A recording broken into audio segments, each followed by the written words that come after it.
Olá, tudo bem? Senhores, este é o NVP Cursos e Profissões, um bate-papo descontraído com quem está se preparando ou já está no mercado de trabalho. Uma forma de tentar trazer um pouquinho dessa realidade que ocorre antes, eventualmente depois das festas de formatura. Meu nome é Mauro, mas quem interessa hoje é o Efraim, que está fazendo a graduação, a formação em História. Eu espero que ele nos conte um pouquinho de como está sendo essa aventura, essa sua experiência no curso. E aí, Efraim, tudo bom, cara? Opa, boa noite, mano. Salve, salve, ouvintes. E quem fala é o Efraim. Efraim, conta aí pra nós, em primeiro lugar, por que tu resolveu fazer a faculdade de História? Então, cara. Quando eu tava mais ou menos no ensino médio, Uhum, minha mãe falando pra mim fazer algum curso que eu gostasse, né? certo. E nesse meio tempo eu acabei indo pras Olimpíadas. Uau! No Rio de Janeiro de 2016. E lá nas Olimpíadas comecei a ter contato com um monte de estrangeiros de diversos lugares. E até que eu tive contato com a seleção japonesa. E eu já desde pequeno sempre curti o Japão e tudo mais. Então eu falei, vou fazer um curso, pode falar. Efraim, como é que se deu, de que forma se deu a tua participação nas Olimpíadas? Então, as minhas Olimpíadas eu poderia ter trabalhado como... Quem pessoal que ficar Os voluntários, bolinha, né? Sim. Isso, exatamente. Mas eu não quis, porque na minha cabeça, não vou receber, então não vou trabalhar. Uhum. Lia do engano, porque eu poderia ter contato com mais pessoas. Sim. Mas, de qualquer forma, a escola me deu 2 ingressos, 4 na verdade, Certo. pra mim ir levar um acompanhante. Eu peguei lá e fui, só por ir mesmo. E lá no meio, aquele povo todo, eu botei o ingresso no bolso de trás e o ingresso, conforme eu ia andando, ele caiu. Oh. Atrás de mim tava vindo a seleção japonesa. Pode falar. Não, tranquilo, pessoal. Impressionante.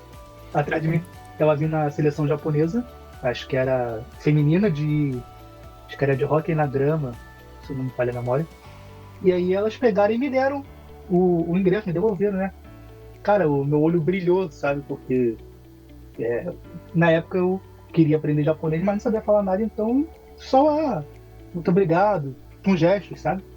E daquele dia eu falei, eu vou fazer alguma coisa que eu possa ter contato com estrangeiros, de qualquer lugar, mas de preferência japonês, né? Tu já tinha um fascínio, Efraim, pela cultura oriental e em especial os japoneses, é isso? Sim, desde criança. Se eu for contar a história aqui, a gente fica até amanhã, mas desde criança eu sempre tive esse fascínio.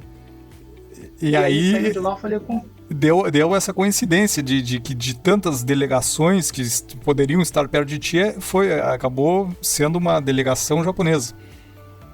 Sim, exatamente. Muito bem, e aí ela te entrega te devolve o ingresso, e aí? Sim, aí eu saí de lá, eu falei, cara, eu vou fazer com um amigo que tava comigo, né? Uhum. Eu falei, cara, eu vou sair daqui, eu vou caçar alguma coisa que eu possa ter contato. E aí, nesse vai e vem, achei o curso de turismo do Senac. Uhum. E eu falei, de graça, pai? Diga, vou logo. Fui lá, me inscrevi, tudo bonitinho. E como não tinha muita demanda, então logo chamaram a galera, né? Aí me chamaram, fui, comecei a fazer e tudo mais. No meio desse curso, eu conheci um professor de história. Que ele era formado na UF, que é a Universidade Federal Fluminense. Sim. E ele era muito bom, cara. As aulas dele, cara, era incrível. Era tipo, coisa que eu nunca tinha visto na escola, ele fazendo lá com a maior naturalidade. Botar a música do Racionais pra gente prestar atenção na letra. Aquela música do Nego Drama. Uhum. Eu sempre cantei ela, mas eu nunca prestei atenção na letra. E aí ele botou lá um cara narrando a música, não cantando, narrando. E aí eu fiquei fascinado naquilo. Não, mano, eu quero ver a professor de história. Ele era um professor mais performático, assim, era meio show a aula dele, tipo o professor de cursinho. Sim, exatamente. Uhum. Cara, ele entrava, todo mundo já era grandinho, então tinha educação, né? Mas na aula dele, todo mundo prestava atenção de fato. Ninguém pegava no celular nem nada. Sim. E aí eu saí de lá, caraca, mano, eu quero ser que nesse cara aí, cara. Eu quero ser professor de história e dar aulas tão bem como ele dá. E aí acabou o curso de turismo. Aí acho que a gente ainda teve aula com ele depois de um outro turno, né? Ele deu uma aula de uma coisa, e depois ele voltou com outra aula também de história. Efraim, tu me deixou curioso aqui, porque tem a forma e tem o conteúdo. Eventualmente tu te encantou ali com a forma com que esse professor dava a aula, ou com o conteúdo, com a matéria em si, né? Eventualmente poderia ser um professor de português, mas que desse uma aula Sim. tão estimulante, tão encantadora quanto essa, né? Uhum. Aí eu fiquei curioso. Teu, o teu encantamento era também por história, pela matéria, pela cadeira?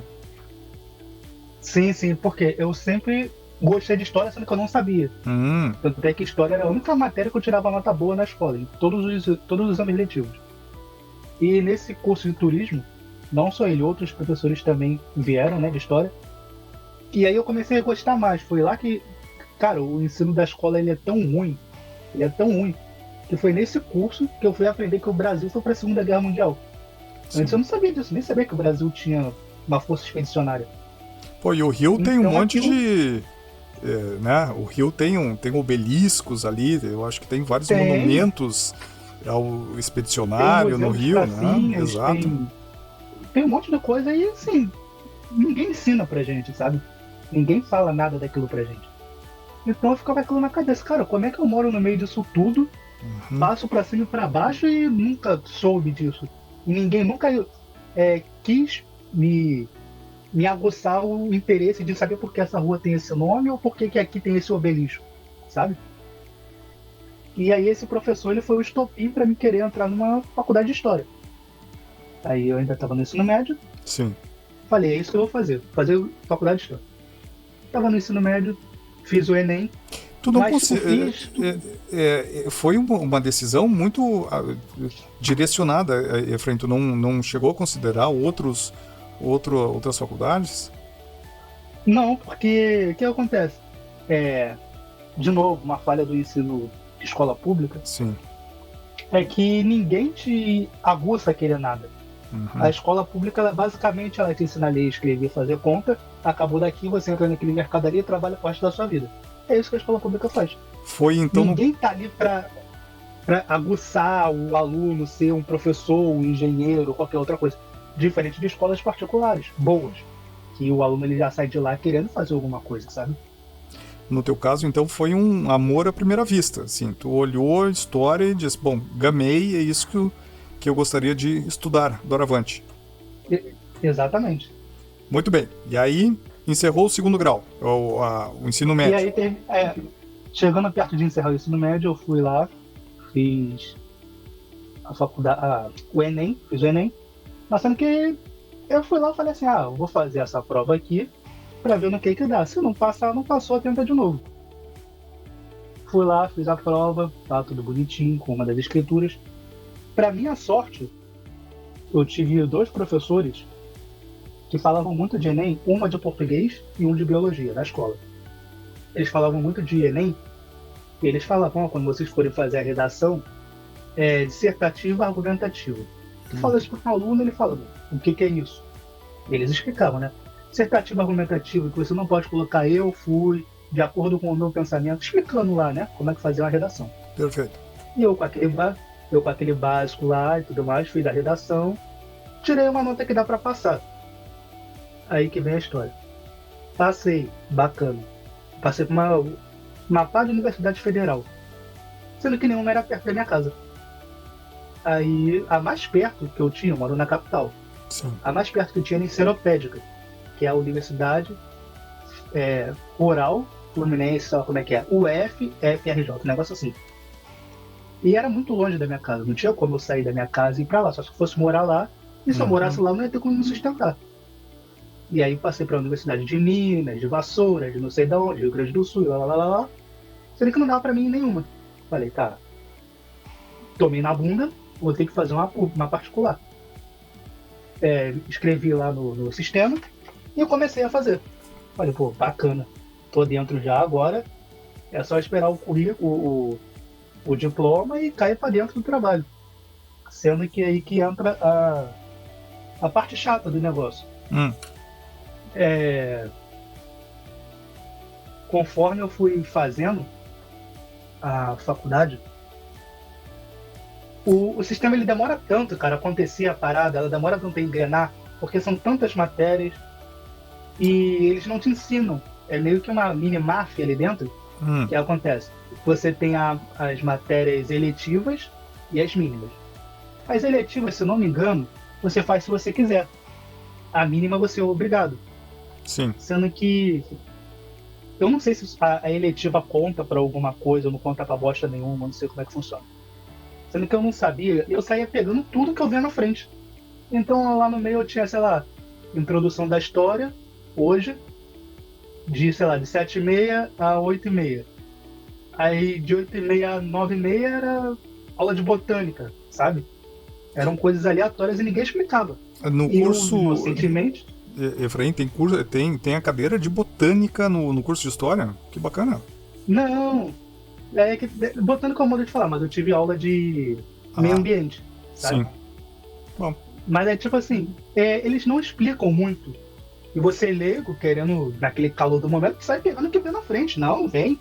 Adicionar no currículo. Efraim, quando tu Bom, tu chegou na universidade, nesse caso uma universidade particular, pediu o teu ingresso, te foi apresentada uma série de, vocês chamam cadeiras aí, matérias, como o jargão que vocês usam? Não, é aula mesmo, preenche grade. Tá, para mim aqui a gente chama de cadeiras, né? São as matérias. Tu lembra aproximadamente no teu primeiro... É dividido por semestre ou por ano? Semestre. Por semestre. Tu lembra aproximadamente quantas cadeiras tu fez no primeiro semestre? Eu acho que foram mais... 5, cara. Acho que foram 5 ou 6. Ah, não, bastante. Tu tava praticamente todos os dias ocupados, então. Isso. Uhum. Tu lembra aproximadamente, o Efraim, quais eram as cadeiras? Cara, pior que não, o Mauro. Porque além de ter um tempo, eu lembro dos professores e tudo mais, sendo que... Pode falar. Mas, Efraim, tudo bem, assim, quais são as cadeiras? Eu tô falando cadeira porque é o jargão que eu conheço. Quais são as cadeiras usuais do curso de História? O que tu lembra, assim? Os títulos, né? Isso. Sim. História da África. História da África. Perdão, História da África. Da América do Norte. História da África, Brasil contemporâneo. História da América do Norte, história da Europa. Tem história do Oriente e do Ocidente. Sendo que, como eles falam assim, história do Oriente e história do Ocidente, a gente meio que imagina uma coisa no geral, né? Eles explicam que o Oriente e o Ocidente não é uma linha que corta no meio, daqui para cá é o Ocidente, daqui para lá é o Oriente. Não é ali na Turquia? Isso é uma coisa... Não, isso é uma coisa meio que... Exemplo, se você for cortar ali, ó, a Turquia. Eu não sei mais ou menos o mapa, mas vamos dizer assim. Então quer dizer que da Turquia para trás, todo mundo escreve da esquerda para a direita, e todo mundo da Turquia para frente e da direita para a esquerda, sabe? Essa coisa lá não casa. Então eles explicam que não é tão preto no branco assim, tem um meio termo ali, sabe? Nem todo mundo segue a mesma regra. Então eles foram explicando, eles falaram, exemplo, o Egito. O Egito tá mais pra cá da Turquia, se não me falha a memória, assim, minha cabeça não tava tão maluca assim. E ele segue coisa do Oriente. Já sei lá, o país que tá do lado dele, que tá beijando ele, já segue coisa do Ocidente, sabe? Significa que então, as culturas são mais importantes do que as divisões geográficas. Sim, exatamente, até porque também muitos dos países que estão ali foram colonizados pelos próprios europeus, então eles tinham uma cultura que foi apagada e a cultura europeia foi posta por cima daquilo. Então é uma coisa que você tem que sentar realmente e estudar para ver quem é o quê e quem é quem. Então, na realidade, do curso de História é o tempo todo com essas questões até geopolíticas, né? Dos países, os interesses dos países, a expansão. Poxa, mas é bastante interessante, né, Efraim? Ela é bem maneira. E justo nessas aulas, tanto do Oriente quanto do Ocidente, eu tive um professor que, cara, esse acho que desses anos todos, Sim. ele foi o pior professor que eu tive. Ué, Que ele conseguiu reprovar uma sala inteira, praticamente. Ele dava aula, o pessoal saía da sala, não entendi bosta nenhuma que ele falou. Mas não é porque a dicção dele era ruim. É porque acho que a forma como ele ensinava não era boa, sabe?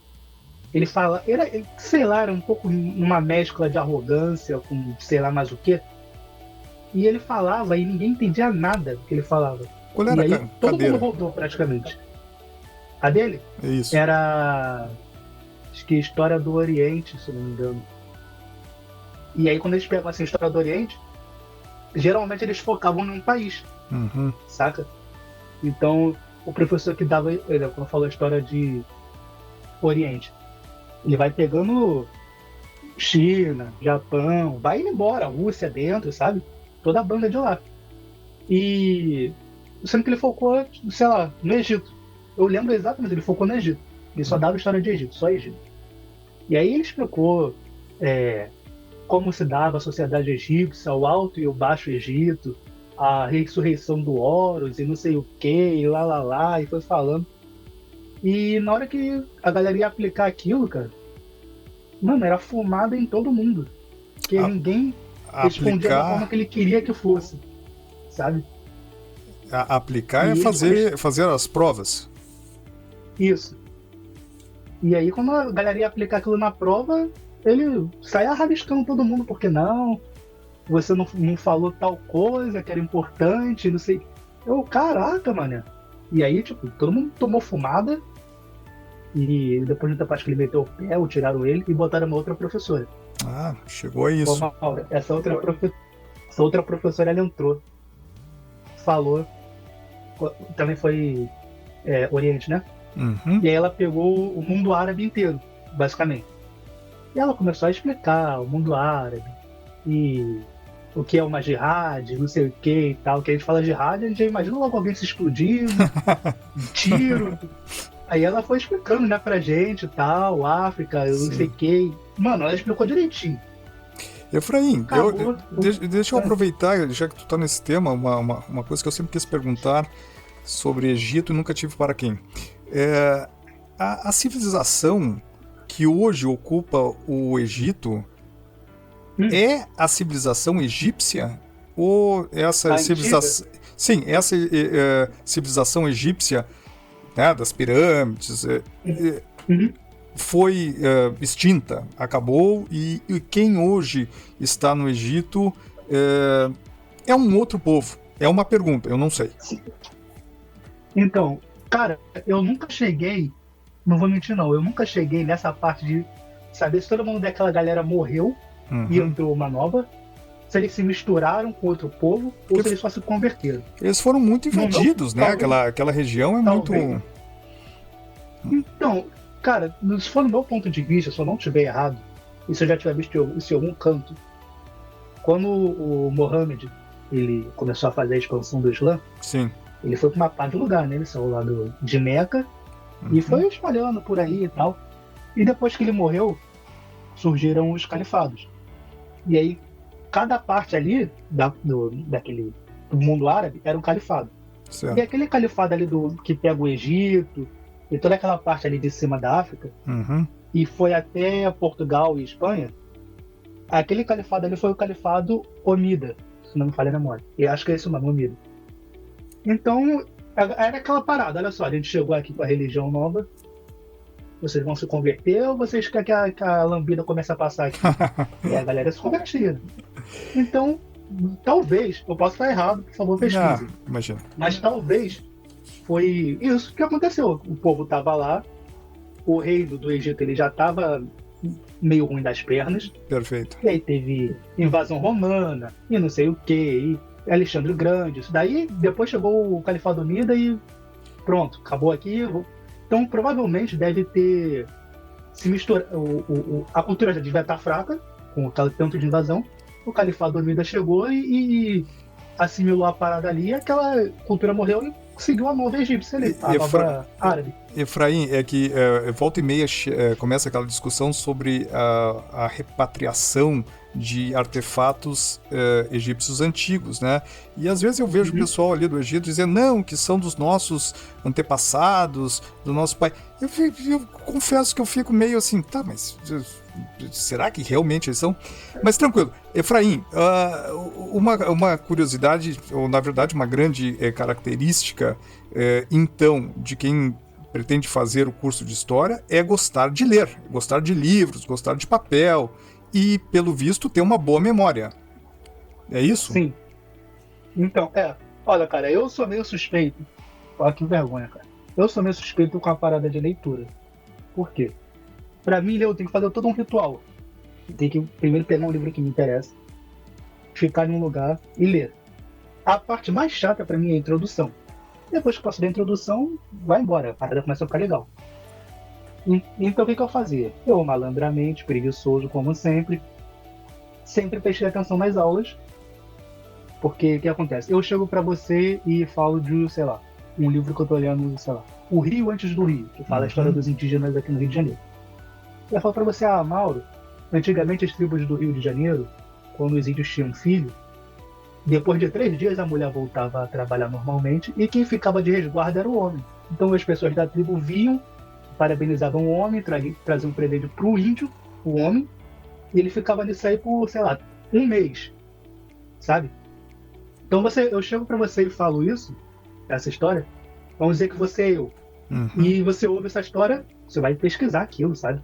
Então eu sou muito curioso, eu não gosto de sentar e ler o livro todo, porque chega as partes que começam a ficar chato. Sim. E eu tenho vontade de parar. Mas assim, eu sou muito curioso, eu gosto de ler artigos, gosto de ver vídeo, embora não seja uma boa coisa ver vídeo, porque é muito picado, mas... Efraim, mas para quem gostaria de fazer o curso de História, ele provavelmente não vai ler só o que interessa a ele, ou o que é agradável de ler, né? Ele vai ler desde, sei lá, indígenas na América do Norte até... sei lá, Cisma de 54, Revolução Russa, vai ler tudo. Efraim, aí ele vai ter que ler. E o curso é eminentemente teórico, como se diz, né, se dizia cuspe e giz, né, que era não precisaria de outros aparatos, laboratórios, há saídas de campo, como é a dinâmica do curso em si? É só sentar a bunda na cadeira lá? Então, depende muito do professor e depende muito da matéria. No mês passado, no semestre passado, eu tive que fazer um trabalho sobre coisas do Rio de Janeiro e, assim, vamos botar assim, coisas para botar no mapa. História que existe, mas todo mundo passa por ali e não conhece. Então o meu grupo resolveu fazer sobre um restaurante que exalta a malandragem carioca. Teve grupos que fizeram sobre ONG nas favelas, teve grupo que fez ajuda a crianças com autismo, TDAH nas escolas, então é muito aleatório. Dependendo do professor, rola saída de campo, mas não é ligado à universidade. Ou seja, você não ganha hora extra por isso, mas você ganha o conhecimento. Às vezes é de graça, às vezes você paga só o ônibus. Geralmente o custo que tem é só o ônibus, o transporte, né? No semestre passado também teve uma saída de campo que foi lá para Bananal, que é lá em São Paulo. O pessoal foi conhecer um sítio. Sim. Que era um sítio de café e de cachaça, sendo que eu não podia ir porque eu estava trabalhando. Esse semestre agora já teve uma saída aqui pelo centro do Rio de Janeiro, explicando a arquitetura da cidade. Vai ter um agora para Niterói, que vai num sítio de Sambaqui. Sabe o que é um Sambaqui? Explica, eu não sei. Então, Sambaqui é onde antigamente os assentamentos indígenas. E os índios, quando eles se alimentavam de algum crustáceo, isso aqui é muito comum aqui no Rio. Os indígenas, eles se alimentavam de algum crustáceo, eles tinham o costume de fazer pilha com a concha daquele crustáceo. Tanto é que tem um morro grandão só de crustáceo que os índios iam comendo e ia jogando lá. Então, depois de anos, aquilo ali acabou virando um sítio arqueológico de indígena, sabe? Então o pessoal vai lá, aí acha geralmente essas conchas, acham cordões, essas coisas assim. E é um meio de pesquisa que a gente usa para a história. Aqui no litoral do Rio Grande do Sul e de Santa Catarina, seguido eu vejo, tem placas ali, sambaquis, e certa vez, não faz muito tempo, eu vi um pessoal da universidade fazendo um trabalho aparentemente arqueológico ali, né, escavando. Esse tipo de aventura e de exploração em campo, isso então também pode ocorrer no curso de História. Pode, dependendo da área que o aluno ele vai fazer, pode ser também. Exemplo, eu ainda não escolhi minha área, mas certamente vai ser alguma coisa envolvendo Ásia, certamente. Tenta mais alunos, específico, Efraim, o que envolvendo Ásia? É uma pesquisa, um estudo? Então, cara, o que acontece? Eu até cheguei a falar isso em uma live uma vez. Oba. Que eu tava fuçando pela o YouTube, caçando uma coisa pra assistir. Uhum. Eu achei um vídeo muito viajado, cara, sobre os indígenas do Japão. O povo Jomon. Que é um povo que existiu não sei quantos anos antes de Cristo, uma parada assim. E aí eles explicando, né, que eles vieram pro Japão a partir da China, através quando o mar congelou na Idade Glacial, e ali se estabeleceram e fizeram assentamentos e tudo mais. E falaram que a língua deles, que eles falavam na época, era muito parecida com o Tupi. Agora eu não lembro se é o Tupi-Guarani, do tronco lá do Tupi. E eu fiquei com aquilo na cabeça e realmente algumas palavras, de acordo com o vídeo, né? Uhum. Essa língua do povo Jomon evoluiu para o japonês que a gente conhece hoje em dia. Olha. Que algumas palavras são bem parecidas com a do Tupi, mudando só um pouquinho a fonética e um pouquinho a escrita. Sendo que é que tá. Relatos dizem que a língua japonesa teve influência da China. Tanto é que a maioria dos países ali da Ásia tem influência da China.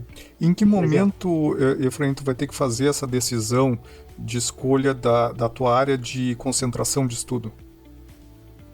Então, como eu ainda estou fazendo, acho que é lato, sei lá o que é Lato sensu. o ensino que pega tudo, isso. O lato sensu, que ele pega tudo, eu ainda estou meio que me decidindo o que eu vou fazer, mas vai ser uma coisa com indígenas ou vai ser uma coisa com asiáticos. Mas isso na pós-graduação?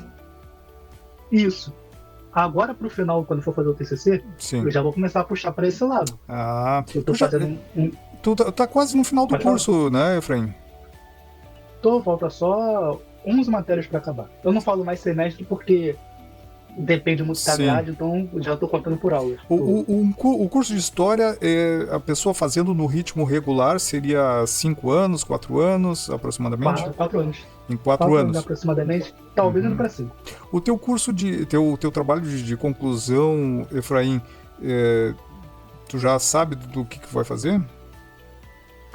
Então, vai ser pegando essa parada do tal do povo Jomon.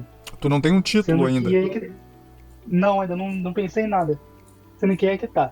Certamente, cara, 99%, se não 100% do material que eu vou estudar, obviamente vai estar em japonês. Talvez em mandarim. Mas a maioria vai estar em japonês. Puxa. E aí eu vou me quebrar na tradução. Porque... Tu vai pegar no original, então?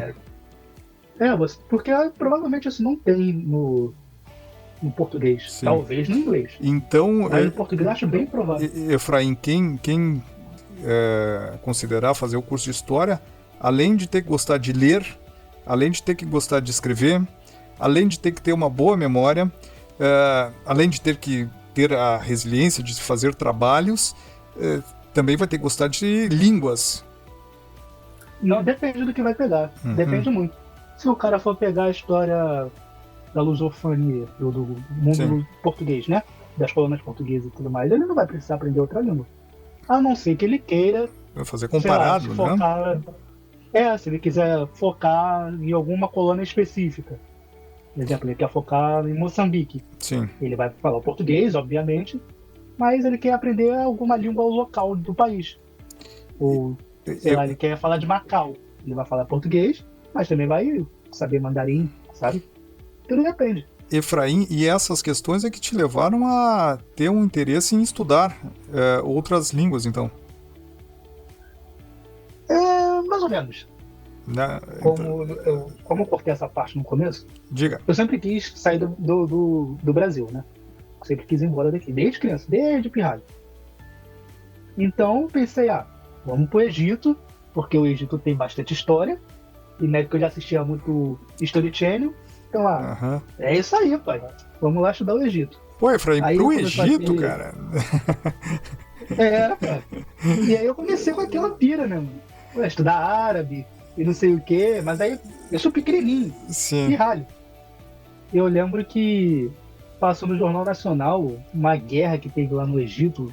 Toda hora. É um lugar meio com. E tipo, antigamente, né? A televisão ela filmava tudo. Uhum. A televisão ela filmava tudo e parecia aquela poça de sangue no chão, o tanque de guerra passando, e não sei. Cara, uma parada horrorosa. Aí eu, não, cara, sair do Brasil pra tomar tiro lá fora, tudo bem que eu posso tomar aqui, né? Mas pelo menos eu tô em casa. Aí, eu, não, deixa o Egito pra lá, vamos pra outro. Aí pensei.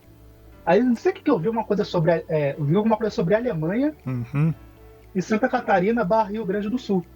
Da imigração, né? Sim. Falei, pô, cara, ó, a Alemanha, ó. Pô, aquelas casinhas, sabe, bonitinhas de madeira. Pô, um monte de mulher branca. Eu, cara, acho que essa daí vai dar bom, hein? Aí bati de frente com o sistema de novo. O tal do terceiro Reich lá. Os caras não gostavam de preto. Eu, deu ruim de novo, cara. Esquece a Alemanha. Vamos pro próximo. O próximo foi Japão. Aí eu falei, Japão não tem guerra. Eles gostam de, mais ou menos, de estrangeiro, então tá suave. Então daí pra frente foi essa caminhada com o idioma. Foi de lá de criança até agora. Que bacana, Efraim. No final das contas, esses projetos eles poderiam se encontrar numa pós-graduação fora do país, não? Eu já até pensei nisso, de fazer uma pós-graduação e tudo mais fora do país. Sendo que já até estudei sobre bolsas e tudo mais. Geralmente. Sabe quando você... Diga. Sabe quando você ficou com aquilo? Será mesmo que eu sou bom pra isso? Você ficou com aquele pensamento? Sendo que uma coisa que a gente aprende na faculdade é que ninguém é bom pra nada, sabe? A gente vai lá pra aprender. Então, é uma crença limitante que eu luto contra ela. Efraim, escrever durante a tua faculdade, tu teve que fazer bastante trabalhos? Então, agora que eu tô começando a fazer os trabalhos. Tô fazendo agora um artigo científico, que era tema livre, né? Sim. E pelo Hernani sempre falar sobre a cultura brasileira, como ele gosta de falar o luva e não sei o que mais, eu decidi pesquisar isso, mas não dessa forma pejorativa. Sim. Mas assim, entender o que causa a cultura, o ambiente. E eu lembro que quando eu fui para Santa Catarina, muitas pessoas falavam que o Rio de Janeiro é violento, é agressivo, o pessoal fala assim, todo mundo é malandro, não sei o quê. Então essa parada ficou na minha cabeça, sabe? E todo mundo que eu converso de fora fala a mesma coisa. O Rio de Janeiro, o pessoal é malandro. O Rio de Janeiro, a voz do carioca, o sotaque do carioca é agressivo, não sei o quê. Então isso instalou na minha cabeça. Falei, vou fazer um trabalho sobre isso e ver no que dá. Se me rejeitarem, a gente volta semestre que vem aí explicando, sei lá, qualquer coisa aleatória e passa, mas vou tentar fazer. Então, esse trabalho tá em produção, então? Tá em andamento. Eu tô usando como base até o livro que o Hernani falou numa live, que é o Carnaval, Malandros e Heróis. Sim. Explicado.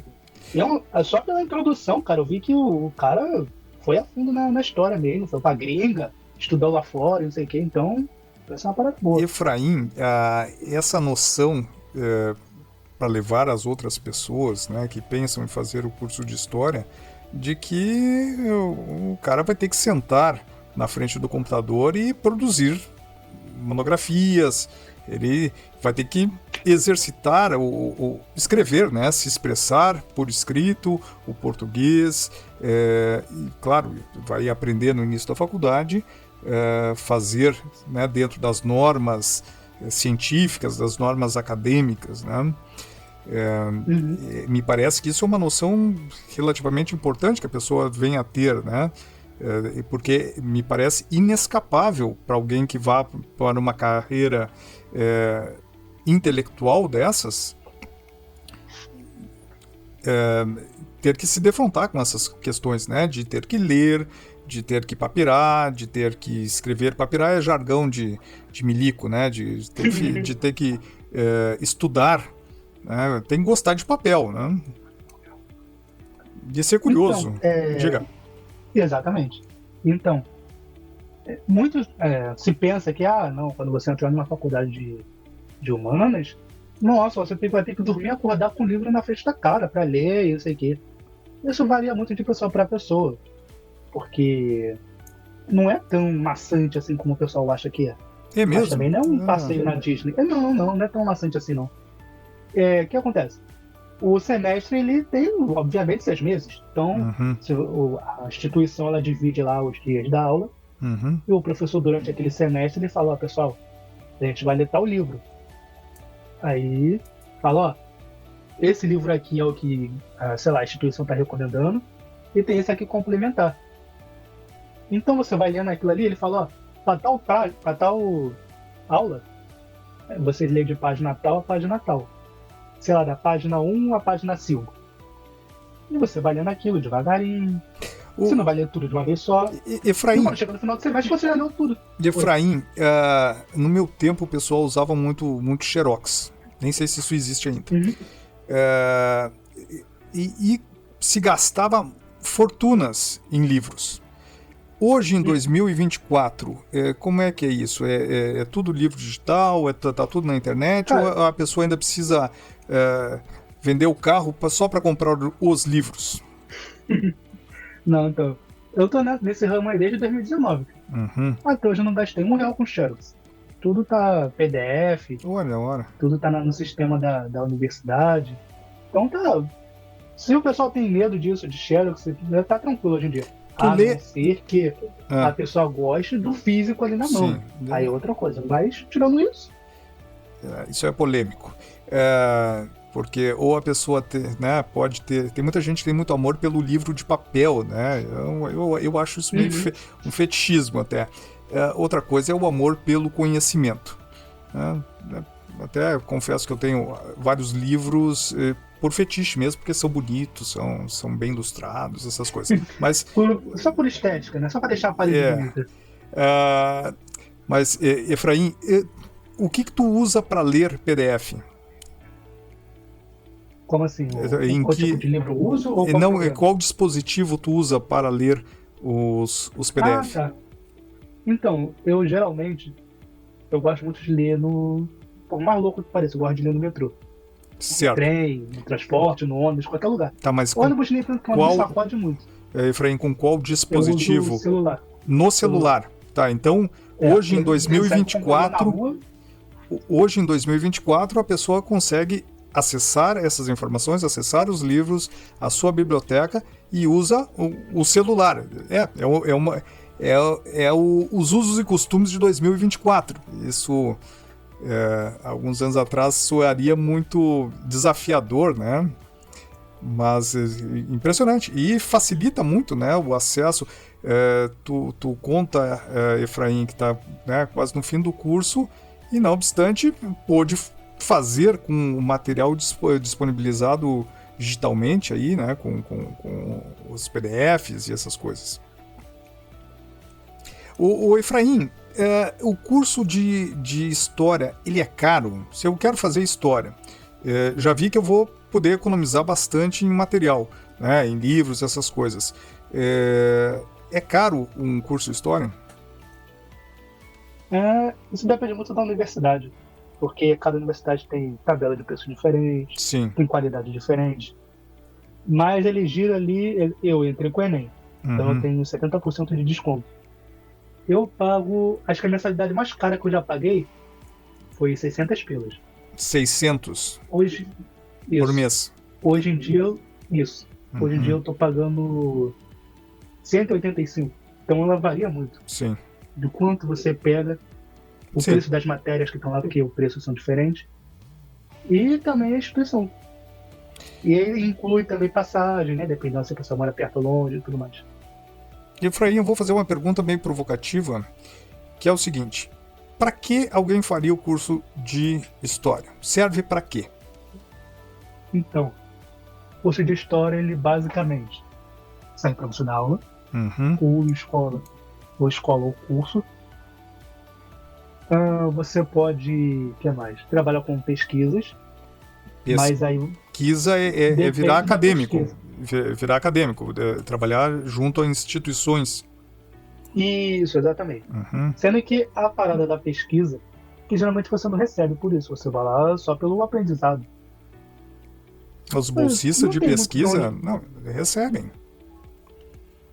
Não, aqui no Rio de Janeiro, pelo menos que eu fiquei sabendo, né? Uhum. Geralmente eles pegam os próprios alunos e botam lá para fazer as pesquisas.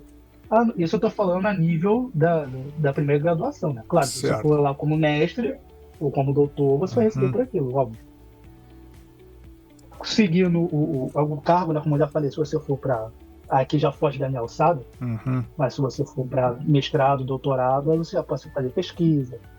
Já tenho professores de meu que foi pesquisar coisa lá na Argentina. Certo. E aí eu já não sei como é que funciona essa parte. No meu nível de estudante, né? Estou fazendo ainda o lato lá, Sim.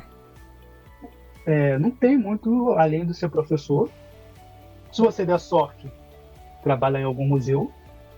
Eu já vi alguns professores que trabalham em museu, mas aí é fechada, é concurso. Sim. E tirando isso, os famosos concursos públicos que precisam de qualquer faculdade. Então é muito comum você entrar num concurso público, num órgão público e, sei lá, o cara é formado em história e trabalha no computador fazendo conta. Certo, Sabe? mas ali, né, o sujeito, ele... O principal para ele era o diploma, não necessariamente o Isso, conhecimento, né, o amor.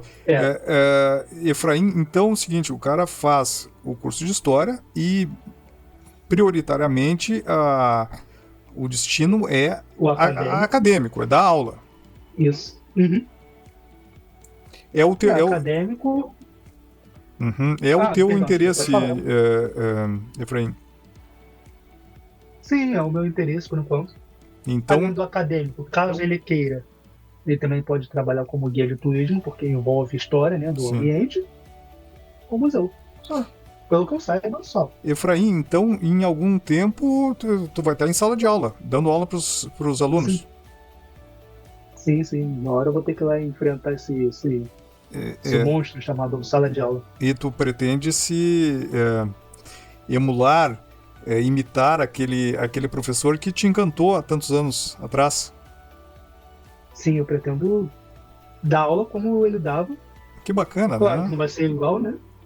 Não vai ser igual, vai ter o toque ali meu. Mas eu espero ser tão bom quanto ele, né? Efraim, chegar perto disso. O pessoal da pedagogia costuma dizer, né, que uma das melhores formas de dar aula é o professor ter tanto amor pelo conhecimento que inspira os alunos, né? Eles entram nessa paixão juntos pelo conhecimento. Eu fiquei impressionado aí com a tua história, como um bom professor que conseguiu encantar o aluno, né? No final das contas, esse aluno busca seguir o mesmo caminho, né? Cara, se todos os professores fossem assim, sim, creio eu que o ambiente nacional seria talvez um pouco melhor. Mas é aquilo, né? Quando o camarada ele sai da faculdade, isso já foi até alertado pra gente recentemente, que quando o cara ele sai da faculdade e vai pro meio acadêmico, sim, vai lá lidar com outros professores e com alunos, aquele meio ele rouba esse brilho do que tá chegando agora, sabe? Isso acontece. Às vezes o professor ele chega lá, acho que sem todas as as funções que existem. Uhum. A pessoa chega lá e já tem pessoas lá que já não querem mais aquilo, já estão cansadas. E o camarada chega com aquele gás, sabe? E aquelas pessoas, elas roubam esse gás dessa pessoa. E ela acaba virando mais um, ali no meio. Então a pessoa que poderia estar vindo para mudar a parada acaba não mudando nada porque ela se igualou aos outros. Efraim, tu recomenda o curso de História, então, não desabona para nada. Para quem tem a curiosidade, o interesse e a disposição. Para quem gosta, né? Uhum. Efraim, qual é o teu projeto agora, assim que se formar? Então, cara, o meu projeto, mano, recentemente, ele tá sendo meter o pé do Brasil. Uhum. Eu quero tentar a sorte no Japão. Já sei que lá tem escolas brasileiras. Chegou uma época que ela tava, sei lá, no meio da faculdade. Eu só de zoa, dei uma pesquisadinha e vi a lista, né, de escolas que tem lá no Japão. E comecei a mandar e-mail. Só pra ver, meti lá um migué. Eu sou recém-chegado aqui no Japão, não sei o quê, sou formado em História. Vocês estão contratando? E, assim, dos 10 e-mails que eu mandei, a caixa estava cheia, então o e-mail não conseguiu chegar, e o outro ignorou. De resto, todo mundo pediu currículo e tal, já queriam gravar, já queriam marcar entrevista, e isso aqui no Brasil, sabe? Mandando de zoeira.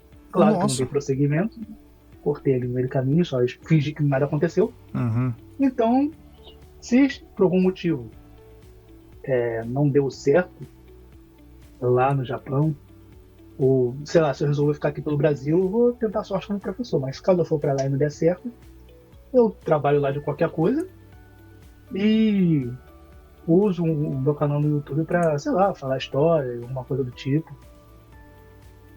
Assim, essa paixão pela história eu creio que eu não vou deixar morrer. Que bacana.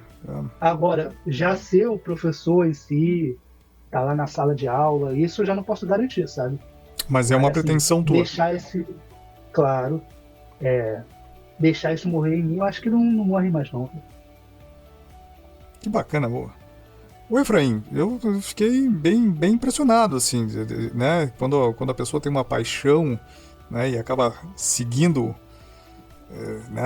esse interesse, eventualmente tu acaba sendo que nem esse professor teu, né? Encantando os teus futuros alunos. Acho que é bastante estimulante, né? Que um professor, pelo menos, ame também a matéria que ele se propõe a transmitir. Acho que é a base, né? Para poder funcionar. Você imagina. Não precisa nem ir muito longe, cara. Essas famílias tradicionais que todo mundo é médico. Uhum. Às vezes o pai é médico, o filho até que não queria ser, mas foi. Já o neto ele não quer ser médico, sabe? E aí ele é forçado naquele meio e ele vira um péssimo profissional. Faz porque está sendo obrigado. Então, é muita questão do deixar a pessoa ser quem ela é, deixar ela fazer o que ela gosta e assim as coisas fluem naturalmente. Assim, desse meio que nascem bons profissionais, desse meio que quando você, sei lá, vai no médico, você não quer chegar lá e o médico tá com aquela cara de bunda suja. Você quer chegar lá, quer ser bem tratado. Quem vai te tratar bem? O médico que gosta de fazer aquilo, né? O que tá lá por obrigação. Que bacana. A mesma coisa, professor, atendente, com tudo. Efraim, algum aspecto do curso de História que tu ainda gostaria de ressaltar? Cara, eu acho que não. Para pessoas, né?